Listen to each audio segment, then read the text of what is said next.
श्री स्वामी समर्थ. जय जय स्वामी समर्थ.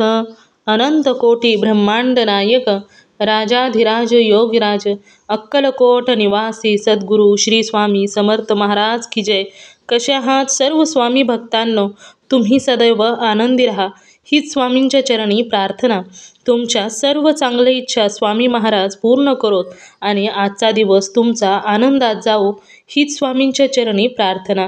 प्रथम तुम्हा सर्वांचं खूप खूप मनापासून स्वागत आहे तुमच्या अनुभवांनी बनलेला भक्त आम्ही स्वामींचे या चॅनलमध्ये.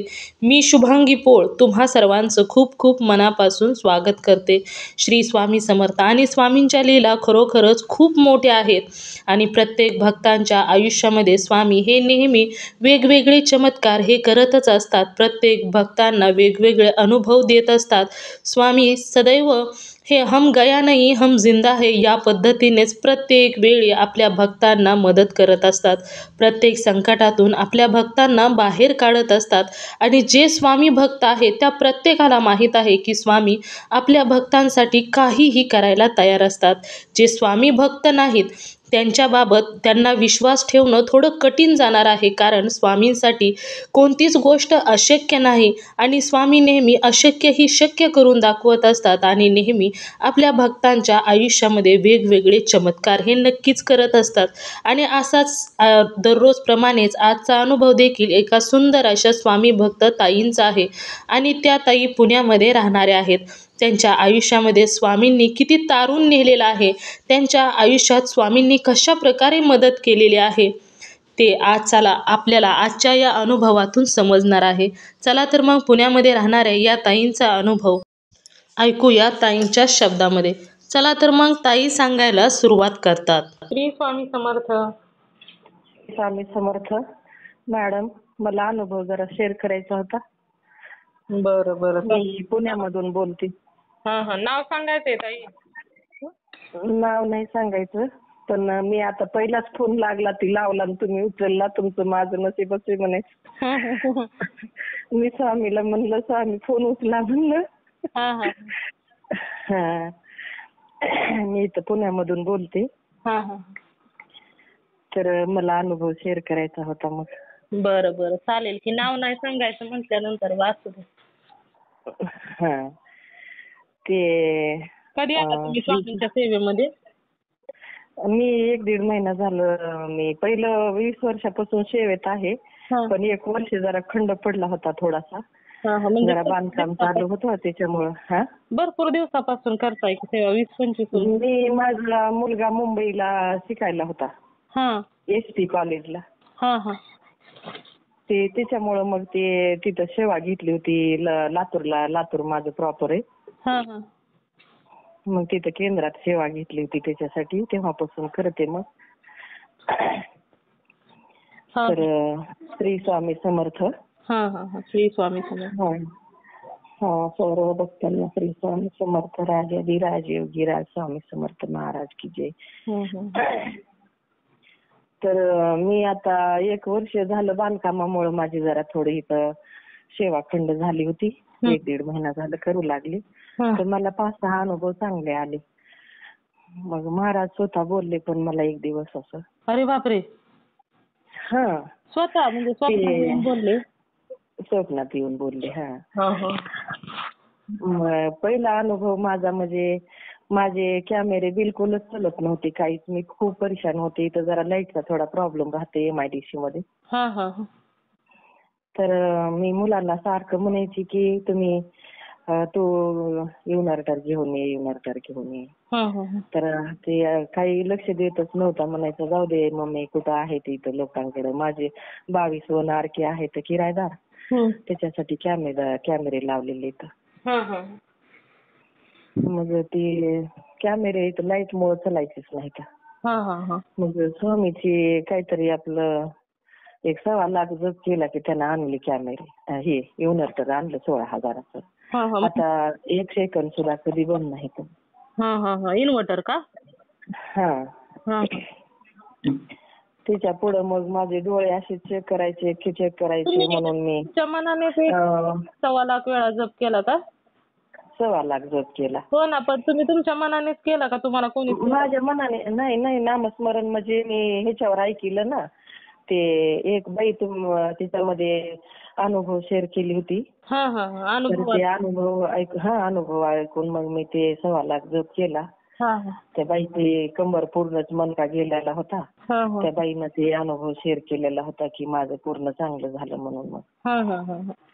मग मी म्हणलं आता आपण बी स्वामीला जरा खंड पडला आपला तर करायला पाहिजे म्हणलं, म्हणून मग ती घातला. मग माझं पहिलं सुरू मला असं म्हणजे खूपच मोठे मोठे गडीन माणसं कोण पण स्वप्नात येत होते असं. पण ते समजलं नाही तुम्हाला? ते सर्व नाहीसं झालं. मग रात्रंदिवस मी सेवा केली. लाख जप 8 दिवसात केला म्हणा की 1.25 लाख. मग ते युनर बी आणलं. माझे डोळे पण चेक करायचे म्हणून असे किती दिवस तरी मागच पडत होतं. तर ते लगेच एके दिवशी मग बोलून घेऊन इथं लगेच दवाखान्यात दाखवलं आणि ते चांगले झाले मग डोळे माझे एकदम. म्हणजे सेबेने झाले का दवाखान्यातून काय ऑपरेशन गोळ्या औषध? नाही, नुसतं उभं दाखवलं. आपलं चष्मा खराब झालेला होता आणि मग जरा डोकं हे जड पडायचं, दुखायचं माझं. त्याच्यामुळं मग ते दाखवल्यास मग कमी झालं. मग ते चष्मा बी आणला 2,000चा. मग ती त्याच्यानंतरचा एक अनुभव की ते माणूस असं पाणी सोडायला खूपच त्रास द्यायचं. घरामध्ये इथं पाणी सोडायला एक मोठी पाईपलाईन आहे. सारखं त्रास द्यायचे की पाणी सोडत नव्हता. सगळ्याला सोडायचं पण मला सोडायचंच नाही. का? म्हणजे काहीतरी असं म्हणजे इथं पुढारी थोडा चालतो. आपण बाहेरले लोक, हे गावचे लोक.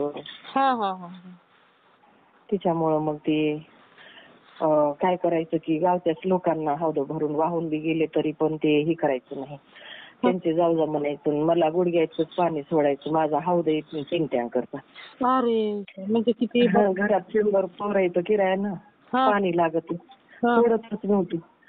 मग आता मी स्वामी जेव्हापासून पुन्हा 1.25 लाख जप घातला.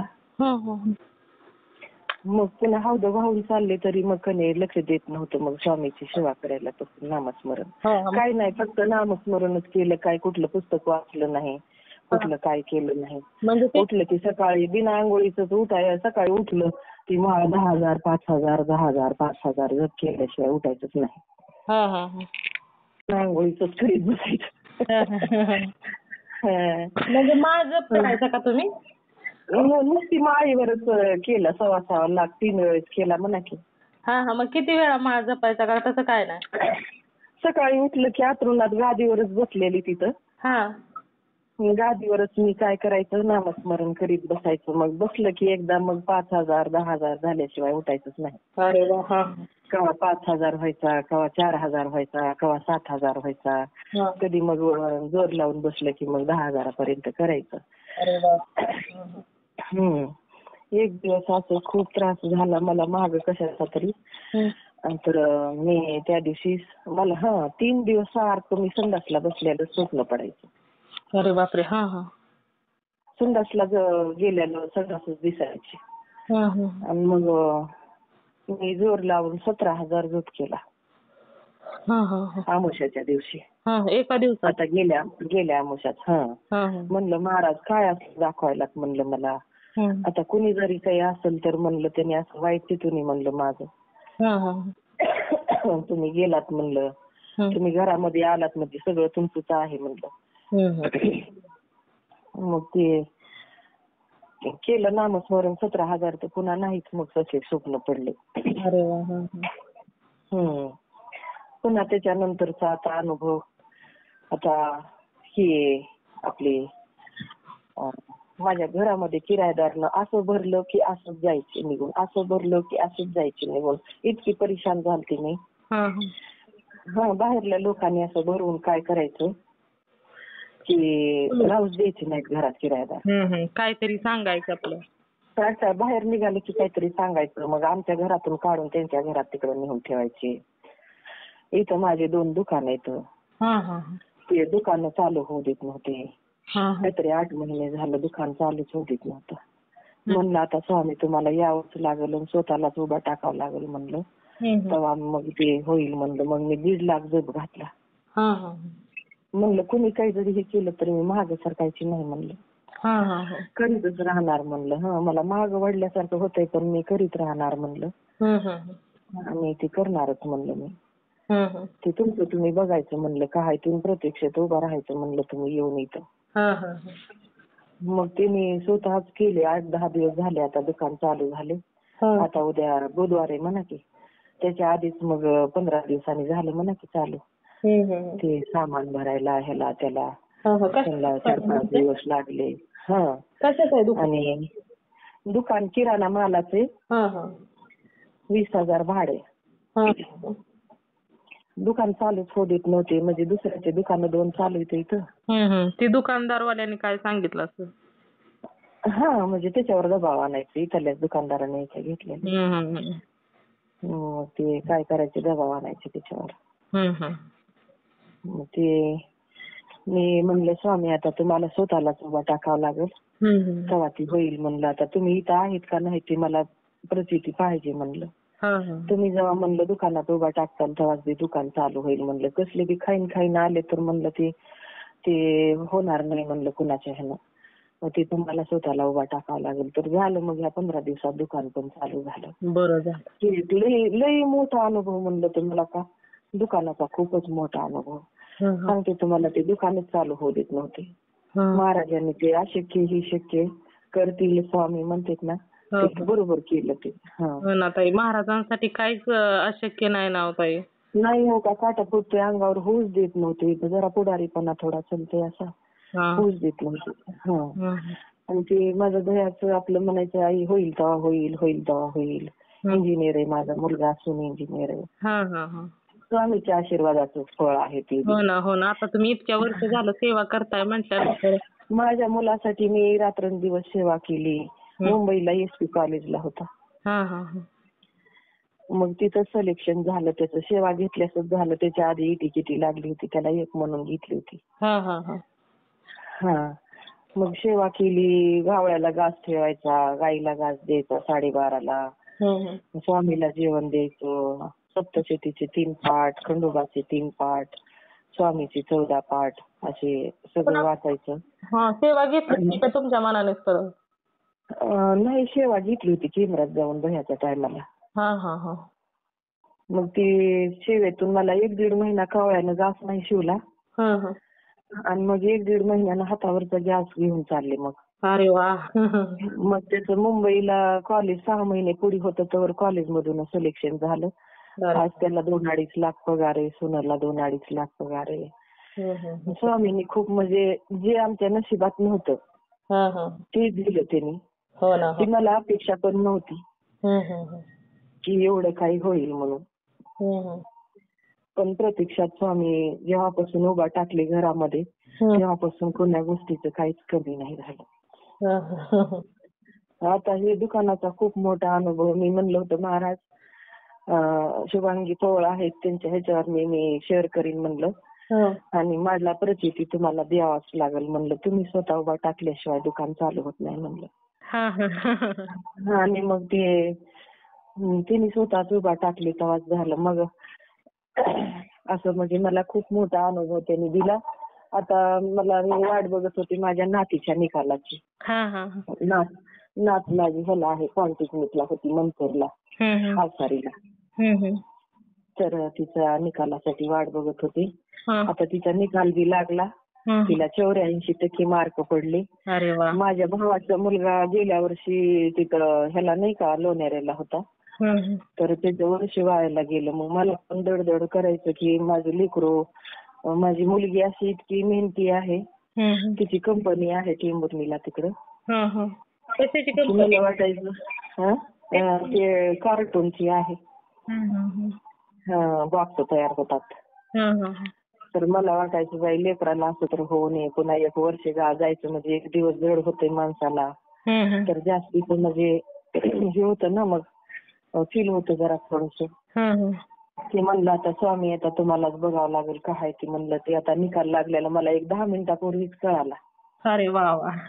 हा, निकाल लागला 2 दिवसाखाली, पण ती म्हणली 84 सुद्धा मार्क म्हणजे मला कमी आहेत म्हणली, म्हणून नाराज झाले म्हणून आई तुला सांगितलं नाही म्हणली. मी म्हणलं बाई अगं स्वामीनं म्हणलं एवढं काढले म्हणलं, हे तेच महत्वाचं आहे, लोकांचे वर्ष वायाला जाते. हो मग काय. तुम्ही म्हणायचं ना मी स्वामी, तुम्ही सांगायचं ना तिला की मी स्वामींना ही प्रार्थना करत होती की तुझं वर्ष. म्हणलं तुझ्यासाठी म्हणलं 1-1.5 लाख जप केला म्हणलं रात्रंदिवस बसून, की लेकराचा निकाल चांगला कळवा स्वामी म्हणून.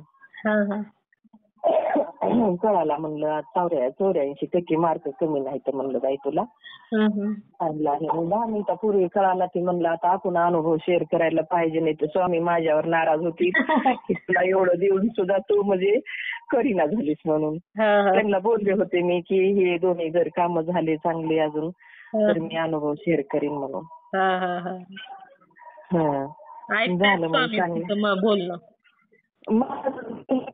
दिवशी मग इथं करते मुलाची सगळी बिल्डिंग सांभाळते ना, आणि सहाय्यक फौजदार आहेत मालक माझे.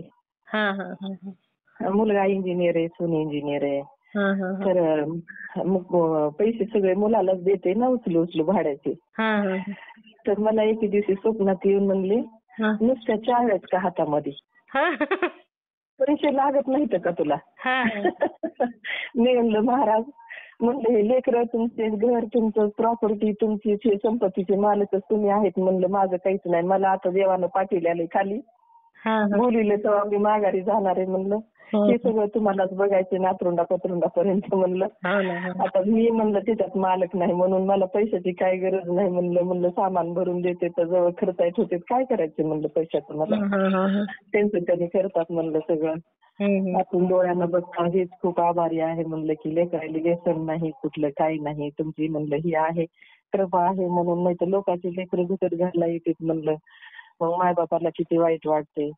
माझे लेकरं सुपारी पण खात नाही ती, मला म्हणलं तुमचा आशीर्वाद असल्यामुळे हे सगळं चांगलं आहे म्हणलं. आता सांगते तुम्हाला, स्वामीची जशी सेवा घेतली तसं मला बघण्याची काहीच गरज पडली नाही. मुलीचं सिर पण कधी बघितलं नाही, मुलाचं कधी बघितलं नाही. सोयरे आले ते आपल्या पायाने आले झाले. आता नात 20 वर्षाची आहे, नातरुंड 14 वर्षाचे. सगळं चांगलं आहे. मग काय आता स्वामी म्हणलं हे तुमचं तुम्ही बघितलेलं, तुमचं तुम्हीच बघायचं, मी फक्त स्वयंपाक करणार, तुम्हाला जीव घालणार आणि तुमचं ताट उचलून मी जेवणार, बाकी काय करणार. असा आहे बघा माझा अनुभव. आता मी बोलले होते स्वामीला, म्हणलं स्वामी म्हणलं मी म्हणलं मला निकाल कळाला आणि लोकांनी 2-2, 4-4 दिवस लागते म्हणलं फोन लावला तर तिकडे उचलायला. म्हणलं तुम्ही उचला म्हणलं लगेच. स्वामी फोन मी लावला तुम्ही लगेच 10 मिनिटात फोन उचलला, ही स्वामीची कृपा आहे सांगते. तुमचा फोन उचला, मोबाईल मध्ये चार्जिंग सुद्धा नाही. मी तुम्हाला फोन करून सांगणार होते 15% चार्जिंग आहे आणि नंतर शेअर करूया, पण आता तुम्ही एवढं म्हटलं की मी स्वामींना प्रार्थना केली आणि मग म्हटलं चला 15% चार्जिंग आहे म्हटल्यानंतर होऊन जायला अनुभव. झाला बघा माझा अनुभव. आणि इथून पुढे जरी झालं तरी मी तुम्हाला शेअर करीन, कारण इथं जर मी नाव घेतलं, मी नाव सांगितलं असतं तुम्हाला, पण इथल्या लोकांना कळालं तर लोक लगेच कसे इथं पुढारी आहेत त्याच्यामुळे ते नाही तसं काय नाही, नाव सांगावं असा नियम नाही. तुमची इच्छा आपलं, तुमचा जो प्रॉब्लेम असेल तो तुम्हालाच माहित असणार आहे ना. नाही माझं एवढं स्वामी सांगितलं आणि मी काहीच करत नाही. केल्यास करावं, लोक म्हणतात आंघोळ केल्यासच देवपूजा करावं, लोक म्हणतात आंघोळ केल्यासच करावं, काही नाही. मी डोळे उघडते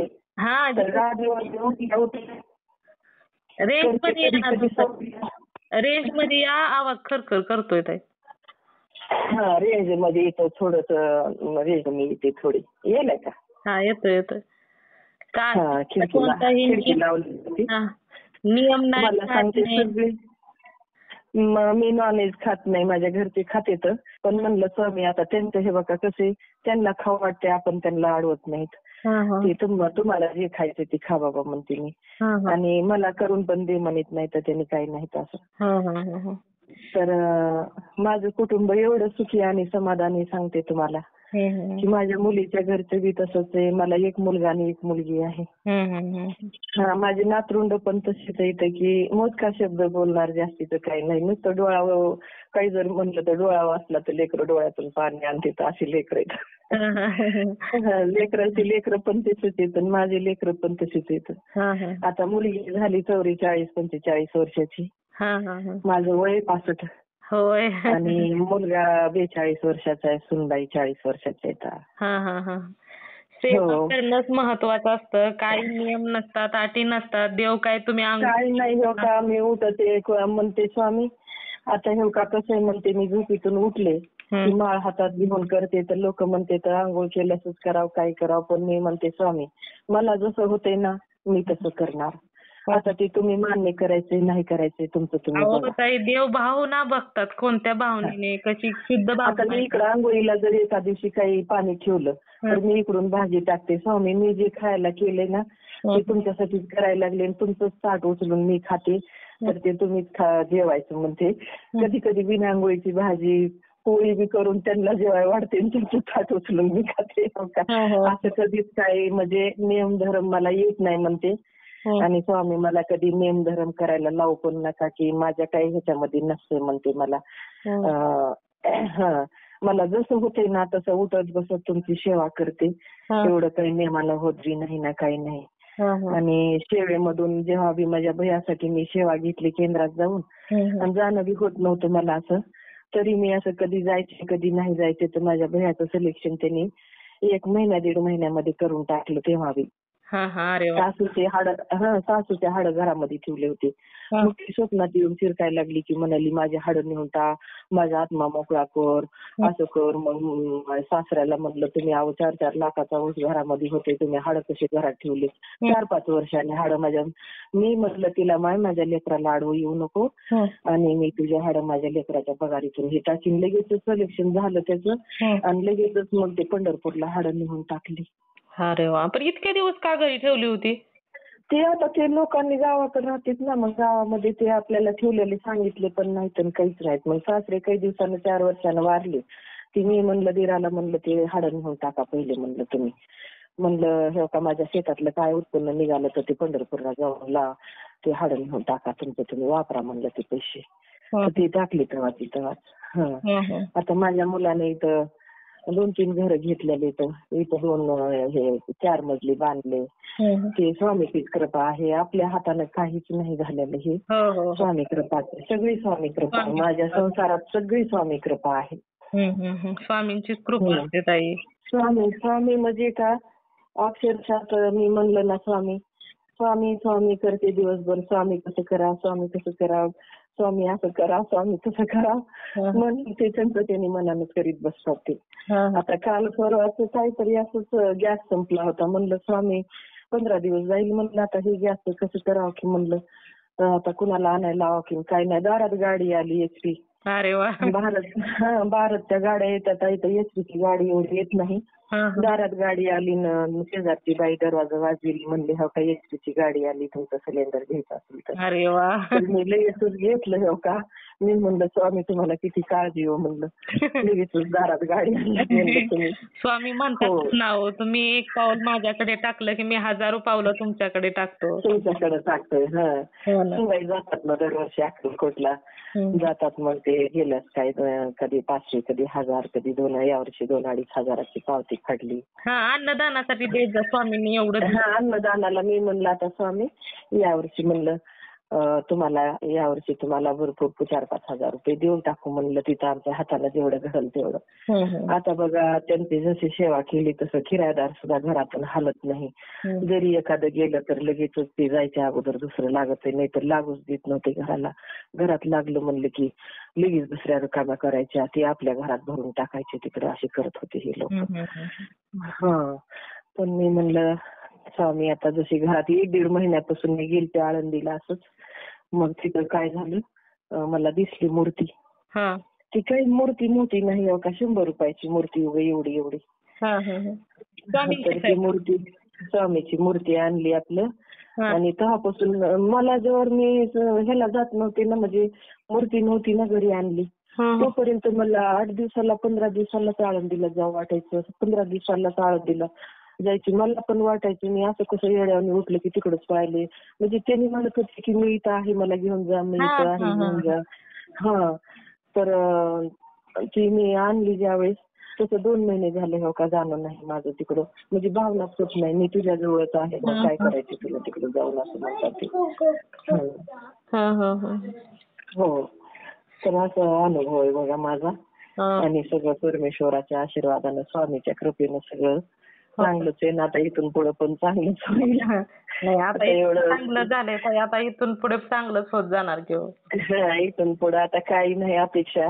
इथं आता ऍडमिशन इथं पुण्यामध्ये चांगल्या कॉलेजला झालं म्हणजे मग आता तुम्ही सांगायची सुद्धा गरज नाही, आता आपोआप होऊन जातंय सगळं. म्हणलं महाराजांनी आता 10 मिनिटाखालीच मला सांगितलं की हो की निकाल लागलेला आहे. निकाल लागून 2 दिवस झालेत पण तिने मार्क कमी पडल्यामुळे मला सांगितलं नाही. तर आता सांगितलं की मी लगेचच नंबर लावला. मी लिहून ठेवता काल नंबर. म्हणलं लिहून ठेवता म्हणलं आता आपली वेळ आलेली, आपण करायला पाहिजे अनुभव शेअर. तर म्हणलं निकाल कळाल्या महाराज मी करीन म्हणलं. ती हो का मला आता 10 मिनिटापूर्वी कळाला. आणि म्हणलं आता नंबर लावलाय महाराज, 4-4 दिवस लावू नका, लोकांचे नंबर उचला 4-4 दिवस लागतात, मी अनुभव ऐकते म्हणलं.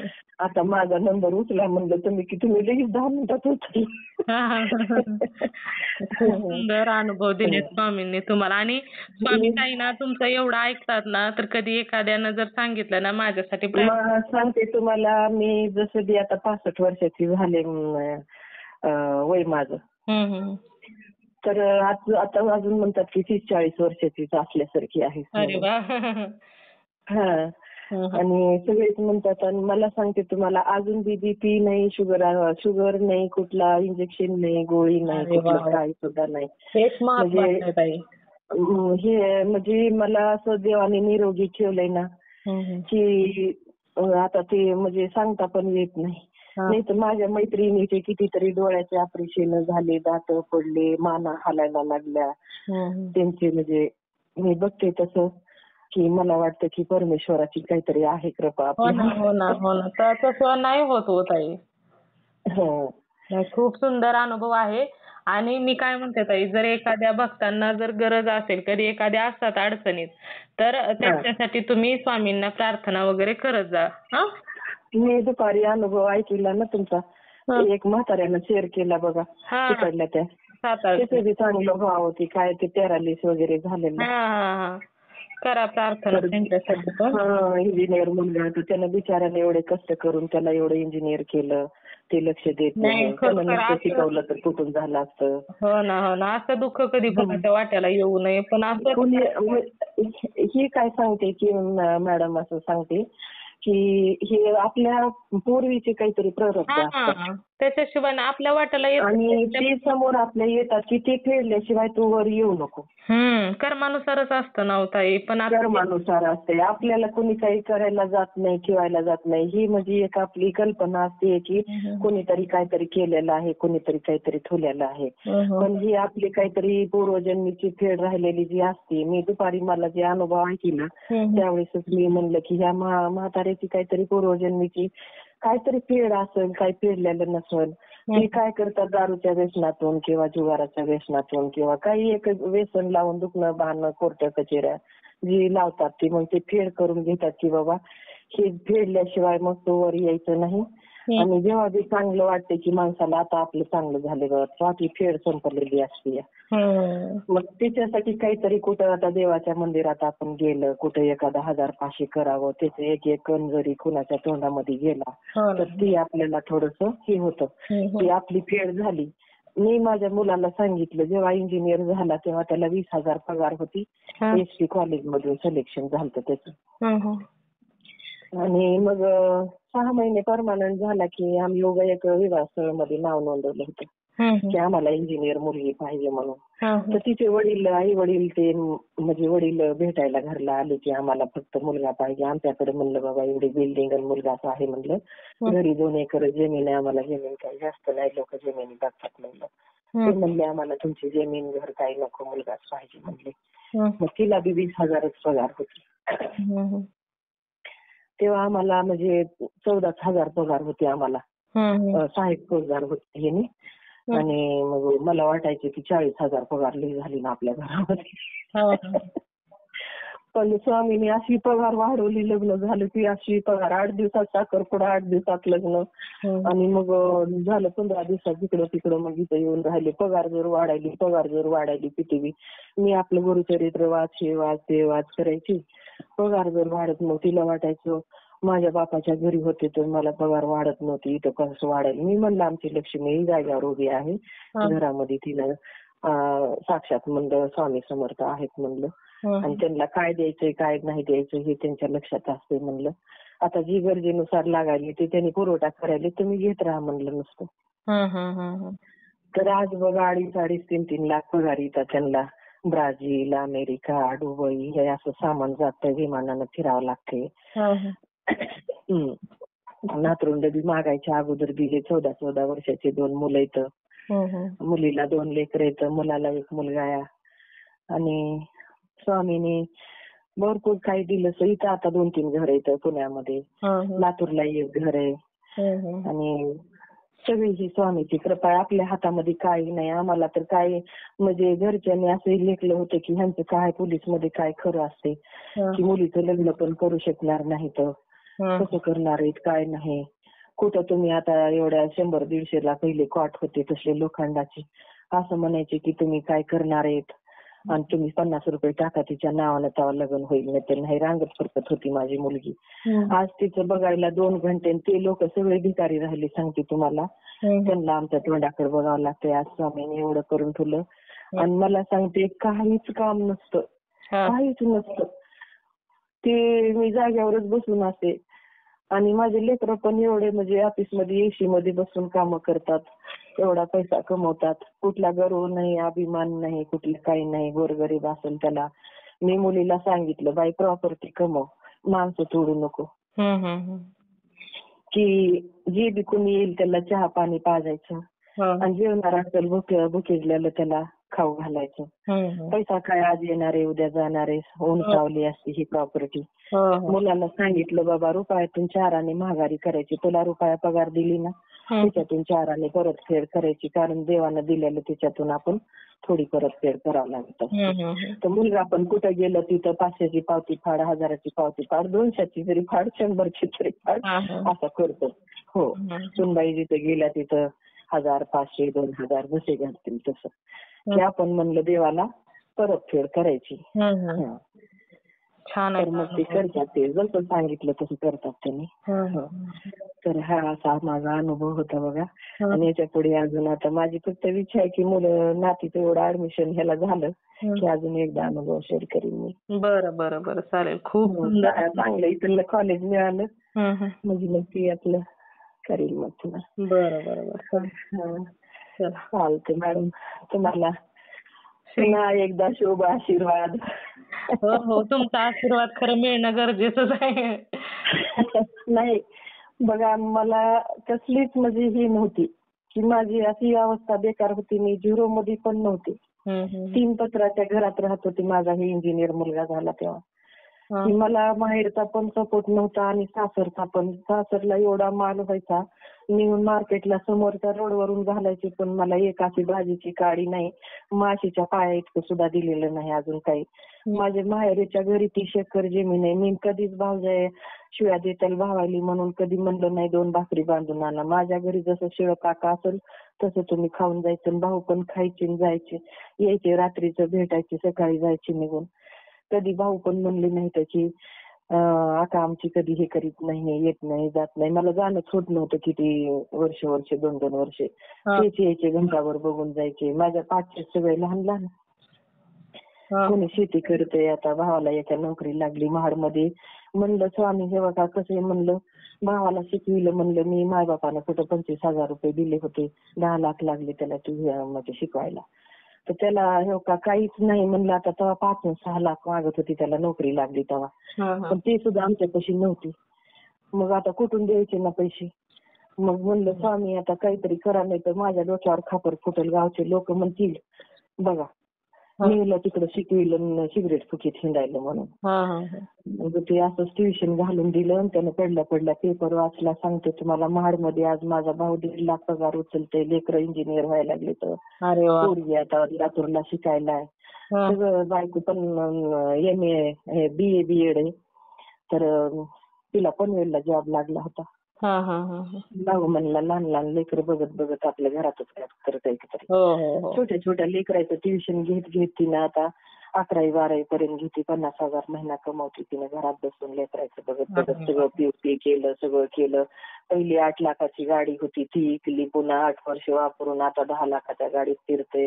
भावाचं पण ह्या स्वामीने एवढं चांगलं केलं की ते म्हणजे आपल्यापाशी शब्दच नव्हतं सांगायला की काय सांगावं. हे कमीच आहे हे. स्वामींचा आशीर्वादच असा असतो ना. कधी स्वामी म्हणजे प्रत्यक्षातच शब्द सांगितल्यानं स्वामी. आता माझे मायबाप शेतकरी आहेत आणि मग माझा भाऊ जर आता एवढं शिकून गावाकडे गेला तर मग स्वामी काय करायचं म्हणून मी छोटंसं ट्युशन घालून दिलतं. छोटे छोटे लहान लहान लेकर 400 रुपयाची पत्राची खोली करून दिलती. मग मला म्हणलं आता स्वामी असं जर हे झालं तर कसं, तर त्याचं लग्न करायचं होतं. मग आता 3 आणि 4 लाख हुंडा म्हणायचा त्यानं. मी म्हणायचं नाही बाबा, जसं तुला जर 3-4 लाख हुंडा घ्यायचा असला तर मी येणार नाही कुठं. मग एका घरचं माणूस असंच आलं, रामेश्वर म्हणून आहे तिथं गाव.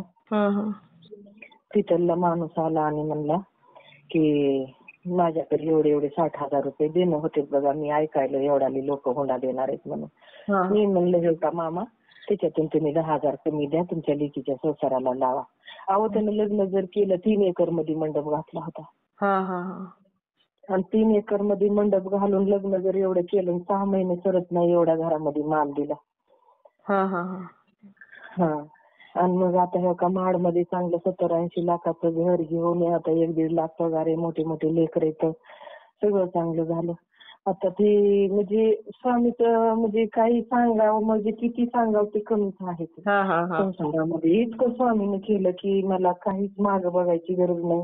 मी म्हणलं स्वामी मला कुठलं काम बी होत नसते, काही नसते, फक्त तुमचं स्मरण करणार आणि एवढं तुम्हाला जीव घालणार आणि तेच ताट उचलून मी जेवणार. खूप सुंदर सुंदर स्वामींनी अनुभव दिलेत ताई तुम्हाला. आणि सांगते तुम्हाला, त्यांना ताट वाढलेलं मला मागं काही वेळाला चोट लागायची नाही. त्यांची सेवा सुटली होती ना माझ्या हातून. स्वयंपाक काही जरी केला, किती बी काही घातलं तर काहीच कशाला चव लागत नव्हती.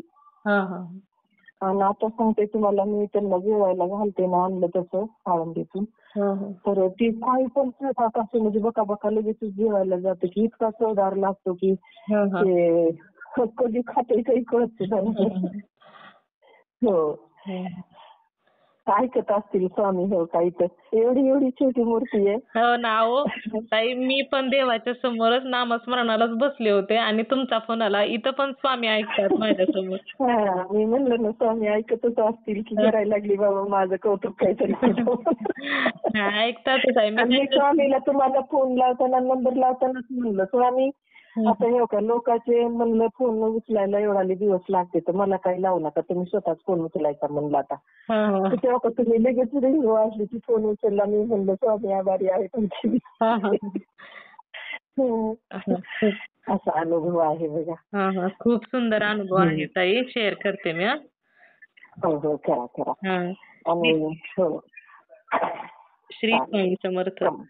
श्री स्वामी समर्थ. मित्र आणि मैत्रिणींनो, नेहमी स्वामींच्या सेवेमध्ये आल्यानंतर असे सुंदर सुंदर अनुभव हे नक्कीच येतातच. त्याचबरोबर श्री स्वामी समर्थांची काय लीला आहे, स्वामी भक्तांसाठी काय काय करू शकतात, कोणकोणते चमत्कार कशा पद्धतीने करू शकतात, हे देखील आपणा सर्वांना या अनुभवातून समजलं असेल. तर तुम्हा सर्वांना या पुण्यामध्ये राहणाऱ्या या ताईंचा अनुभव कसा वाटला नक्कीच मला कमेंट करून सांगायचं आहे. त्याचबरोबर श्री स्वामी समर्थ लिहायला देखील विसरायचं नाही. मला तर या ताईंचा अनुभव खूप आवडलेला आहे, कारण स्वामींचे चमत्कार आयुष्यामध्ये होणे हीच खूप मोठी सुंदर एक प्रचिती. तुम्हा सर्वांना खरोखरच जर एखादा स्वामींचा अनुभव आलेला असेल तर मी इथे नंबर दिलेला आहे, या नंबरवरती तुम्हाला आलेला स्वामींचा अनुभव हा नक्की शेअर करायचा आहे. कारण ब्रह्मांड नायक श्री स्वामी समर्थांनी अनुभव देणं ही खूप मोठी गोष्ट आहे. जर तुम्हाला एखादा अनुभव आलेला असेल, जर जेव्हा तुम्ही तो अनुभव शेअर करता तेव्हा स्वामी तुम्हाला अजून सुंदर सुंदर अनुभव तर देतातच, त्याचबरोबर तुमचा एक अनुभव ऐकून खूप लोकांना मदत देखील होत असते, किंवा तुमचा अनुभव ऐकून एखादा व्यक्ती जर स्वामींच्या सेवेमध्ये आला तर याचे पुण्य तुम्हालाच मिळणार आहे. त्यामुळे तुम्हाला आलेला स्वामींचा अनुभव हा नक्की शेअर करायचा आहे. त्याचबरोबर आपला हा चॅनल भक्त आम्ही स्वामींचे या चॅनलचं एकच ध्येय आहे, ते म्हणजेच भक्ताने भक्त स्वामी भक्त वाढवायचे आहेत आणि प्रत्येकाचे जीवन स्वामीमय करून टाकायचे आहे. त्यामुळे तुम्हाला आलेला स्वामींचा अनुभव हा नक्की शेअर करायचा आहे. तुम्ही सर्वांनी मिळून माझा व्हिडिओ शेवटपर्यंत ऐकला त्याबद्दल मी मनापासून तुम्हा सर्वांची खूप खूप आभारी आहे. पुन्हा भेटूया श्री स्वामी समर्थांच्या अशाच एखाद्या सत्य अनुभवाबरोबर. तोपर्यंत तुम्ही सर्वजण नेहमी सुखी राहा, समाधानी राहा, आनंदी राहा आणि श्री स्वामी समर्थांचं नामस्मरण करत राहा. श्री स्वामी समर्थ. जय जय स्वामी समर्थ. धन्यवाद.